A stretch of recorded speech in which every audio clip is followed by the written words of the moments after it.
Ready for John Wick, but with a pig instead of a dog and Nick Cage instead of Keanu? Some friends pitched this movie to me this weekend and I thought they were joking, but no. There's a Nicolas Cage movie called Pig and you should drop everything and watch it. I had some awesome TiVo recommendations to go through, but somehow I made my way to the movie theater and man, I was in for a ride. After seeing Pig, I realized why the people of Reddit called Nicolas Cage the one true god. Because this role of his was absolutely divine. Join me for a quick review of Pig if you didn't watch it, so I can convince you to add it to your list. In case you already saw it, I gathered the top 5 things about this movie that could deepen your understanding of it. You might go into Pig with one of 2 expectations. 1, to see a dumb B-level movie that's ripping off John Wick, but since it has Nick Cage in it, it makes it extra weird by swapping the dog for a pig. And 2, to see an indie experimental movie that somehow got the budget to afford Nick Cage. I'll be honest and say I was expecting the first, since my friends just kept cracking jokes about how Nick Cage will literally act in anything. Well, color me surprised, it's nothing like it.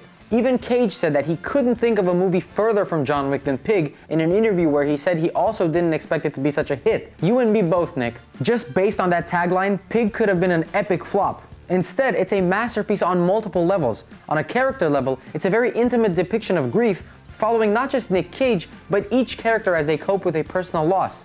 It's also a masterpiece for the director, Michael Sarnowski, who manages to set up a John Wick-like thriller, keeping you on the edge of your seat for the first part, then subtly switching the tone to a character drama.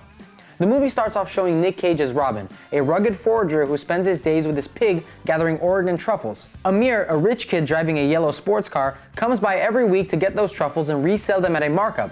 It's a nice arrangement since it's clear Robin hates society. Indeed, he doesn't even bother to answer Amir's questions. His quiet solitude ends one day when some tweakers bust open the door, beat him up, and steal his truffle pig. That forces Robin to give up his quiet cabin life and go to the big city, in this case Portland, and recover his best friend. Because Amir is so desperate to secure his revenue source, aka reselling truffles, he joins Robin in his adventure and discovers a world he never suspected about.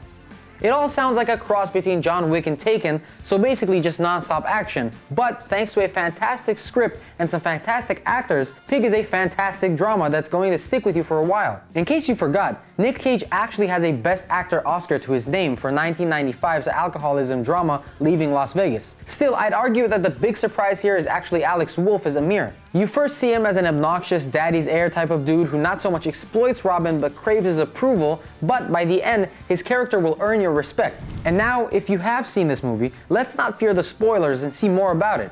I went through a ton of interviews to find out what exactly inspired this gem, and this is what I noticed most. 1, the movie is structured sort of like a haiku. Cage said in an interview that he read Pig's script like a haiku, and that's what drew him to the movie. To quote him, with Japanese haiku you have 5-7-5 syllables. They convey the space between. It's evocative and these spaces become more meaningful than the words themselves. Once you see the chapters in Pig and the space they leave for interpretation, you'll begin to notice the poetry. 2, with that in mind, you could also look at Pig like an Odyssey story. Indeed, if you look at Greek epics, this movie follows a similar structure to what Orpheus, Odysseus, Jason, and the Argonauts went through. The biggest clue? The restaurant in which the best scene happens, the one where you can see the chef's soul leave his body, is called Eurydice. Remember that myth where Orpheus goes down in the underground to bring back Eurydice from the dead? It certainly parallels what Robin goes through here in search of his pig. 3, there's no underground waiter fight club in Portland, but there could be. As Nick Cage explains it, restaurant workers are abused all day by higher-ups and customers. They have to maintain a perfect demeanor and bury their feelings day in and day out, which you probably know firsthand if you ever worked in the service industry. So, considering the tension they're accumulating, showing these waiters in a sort of fight club perfectly illustrates that abuse and how it affects them. Plus, Portland, the movie's setting, actually has a lot of underground tunnels, which were extensively used back in the 50s by organized crime groups. 4, there are pig actors around in Hollywood, but the makers of this movie couldn't afford one. Well, it's not surprising that there would be pig actors, since you have to make sure your movie set doesn't cause any animal cruelty or distress and such. However, in this movie, you're just seeing Nick Cage being good with animals in general, because they couldn't afford hiring a trained pig. The pig in this movie is called Brandy, and apparently all she cared about was food. Since the actor is famous for having pet cobras and an octopus, it's not that surprising that he can handle and relate with unusual pets. So, how did he do it? Cage said that in order to get a soulful look from her, they'd simply put carrots behind the camera and capture her expression. Still, that didn't help him from being bit a couple of times.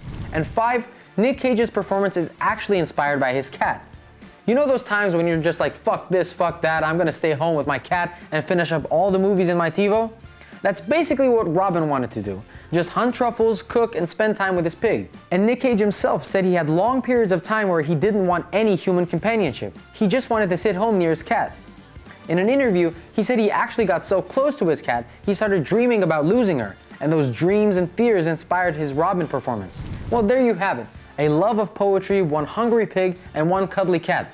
That's the secret sauce that makes Nick Cage deliver an unforgettable performance. What about you? Did you see Pig yet? Did you notice any hints or have a favorite scene? Let's talk about it in the comments. I'd love to keep the discussion open on what's arguably the best movie of 2021. Also, don't forget to like and subscribe to my channel. It really helps me keep going with content like this. Catch you later.